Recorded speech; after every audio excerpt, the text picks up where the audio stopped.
ฮอดคือเชิงกันกับพอแล้วขอบใจไล่เลย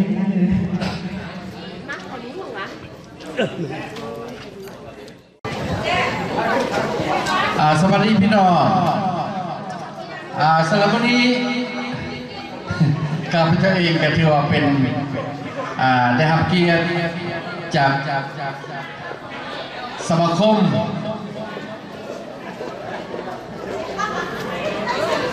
และก็ญาติพี่น้องเนาะโดยเฉพาะแกแมนสมาคมเล่ารวมใจพี่น้องที่ได้ที่ว่า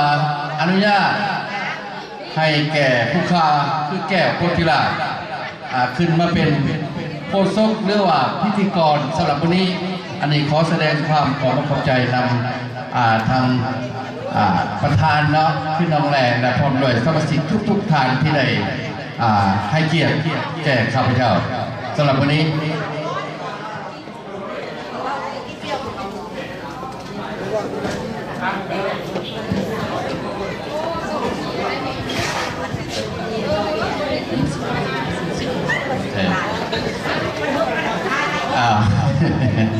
อันนี้ท่านประธานเพิ่นมากระซิบว่าส่วนร้ายนี่อันสิบหูแหล่ปันไดมาสั่นไม้เก่าสุภลักษณ์ไม้เก่าคนหูหลายขอโทษเนาะขอต้องเกียรติทางประธานจัดงานสำหรับวันนี้คือสุภลักษณ์หรือวันแหล่สำหรับวันนี้ก็ถือว่าเป็นมือซึ่งว่าทางสมาคมลาวรวมใจพวกเพิ่นได้มีแผนการสลับจัดงานราตรีสโมสรเพื่อหารายได้หรือว่าฟันเรซิ่งเพื่อปรับปรุงและที่ว่าเป็นสัดขึ้นในการใช้จ่ายในการเบี้ยบริหารของพวกเพิ่นอันนี้ข้าพเจ้าขอแสดงความยินดีนำทุกท่านที่พวกท่านมีความสามัคคีกันเนาะร่ามรวมใจกับโมเมนต์ธรรมดาเลยเด้อพี่น้องเด้อหมายถึงว่าเพิ่นบ่ได้ว่าโอ้เล่าเนื้อเล่าไต่ในสมาคมพวกคนนี้บ่ได้จำกัดพี่น้องหากพี่น้องหากสนใจอันนี้ก็หรือว่าท่านใดแขกผู้มีเกียรติที่มาในมื้อนี้อยากเข้าร่วมเป็นสมาชิกหรือว่ามาสนับสนุนกับสมาคมพวกเพิ่นกับพวกเพิ่นแสดงความยินดี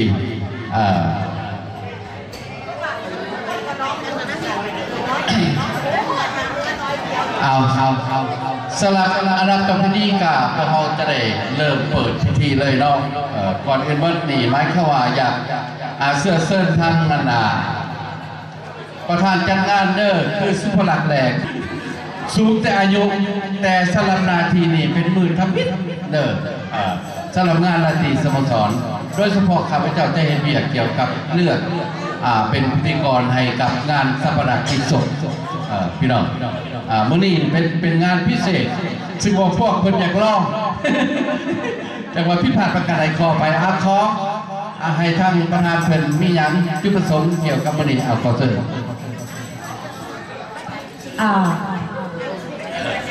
ขอสบายดีวัตถุทุกคนเด้ออันนี้ได้นำสุภลักษณ์เองได้คุมงานของทีมงานสมาคมเราห่มใจในเวลานี้เขามีอยู่ใน35ครอบครัวและก็บ่มีอย่างไรขึ้นมากกับขอขอบใจน้ำมันทุกคนที่ว่าในงานมื้อนี้แหละก็ขอขอบใจจุดประสงค์ก็ขอขอบใจน้ำคณะดนตรีมิตรสัมพันธ์ที่ว่าเพิ่นมาให้การมวลซื่นมื้อนี้และก็ขอขอบใจนักร้องที่ถึงทางมาจากโอไฮโอคือน้องเมย์เนาะและก็มุกิตาที่เดินทางมาจากโรงเรียนทุกท่านออดและก็พ่อน้องเมิร์ดทุกคนและก็ขอบใจน้ำอาจารย์ยีและก็จุดนั้นก็คือขอบใจน้ำหัวหน้าดนตรีท่านเอที่ว่ารับรองทุกทิศเพิ่นได้ไปซ่อมอยู่ห่างเนาะอันนี้เพิ่นใจใหญ่เพื่อนเพิ่นนั่นแหละเลิกนี้เพิ่นก็ว่าขอเชิญไปบ้านเพิ่นมาสื่อสารเป็นบอกขอเชิญเพิ่น35ครอบครัวผู้ใดอยู่มันสิมีหวังอยู่เนาะเจ้าสิมีหวังอยู่บ่นี่ โอเป็นยังดอกขอขอบใจน้ำมือก้อนคือกันน้องแล้วก็ขอบใจน้ำทุกครอบครัวและทุกสมาชิกที่ว่ามาในงานวันนี้และการขอบใจหลายๆ thank you for coming everybody ภาษาอังกฤษเล่าได้ก็เท่านี้แหละมันจะหาบอกได้ที่เราว่าขอบใจบัดนี้ครับจะเปิดในการลำวงเนาะสมาชิกครอบครัว35ครอบครัวรถไทยใช่โอเคขอบใจจะมอบไม้นี่ให้ MC เนาะเพิ่นจะมีรายการต่อไปขอบใจสำหรับจุดประสงค์สำหรับงานวันนี้กับท่านประธานก็ได้บอกไปแล้วเนาะก็ถือว่าเป็นที่เขาอกเข้าใจและก็เขาขอบใจท่านประธานหลายสิ่งใดนำพาสมาชิกมารวมมาสหสานแพงกันสำหรับวันนี้เอาสำหรับรายการต่อไปนี้กับทั้งพวกเพิ่นพร้อมด้วยคณะดนตรีมิตรสัมพันธ์พี่น้องจะได้มาให้ความสุขสนานสาให้ความบันเทิงให้ความมวลความซื่นสลับทุกฐานซึ่งว่ามาในงานนี้เอาสลับรอบทวิตนี้เพิ่นว่าอยากจัดเป็นรอบละมงสลับพี่น้องครอบครัวสมาคมลาวหลวงสัมพันธ์เด้อทุกครอบครัวเอาขอเชิญเด้อประธานจัดการขอเชิญนำพาสมาชิกทุกครอบครัวเด้ออันนี้สลับระวงรอบทวิตนี้แบ่งจัดให้เป็นเกียรติแก่คณะบริหารงานและพร้อมด้วยสมาชิกทุกฐานเอาขอเชิญเลยเด้อและตลอดทุกทานผู้มีเกียรติกะว่าฝนมารับหน่อยพี่น้องเอาสุภลักษณ์นำพาสมาชิกออกมาชื่อว่าระวงเป็นหลอกทวิตขอเชิญมาในจังหวะระวงธรรมดา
One